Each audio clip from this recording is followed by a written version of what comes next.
سلام دوستان، خوش اومدین به این ویدیو. امروز میخوام تجربه اولین روز کلاس زبان رو باهاتون به اشتراک بذارم.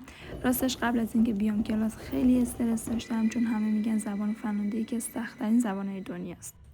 راستی چون روز اولم بود و مسیر رو بلد نبودم، همسرم صبح منو رسوند که خیالم راحت تر باشه و مسیر رو یاد بگیرم. خیلی خوشحالم که همیشه کنارمه و کمکم میکنه.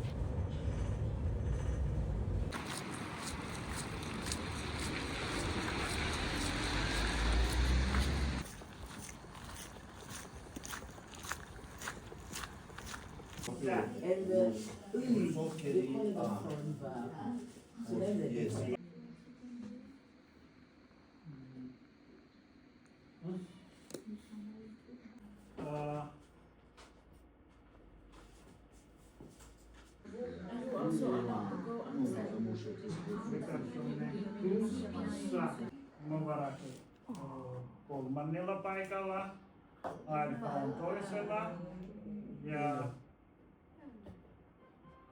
Mino. Hyvä.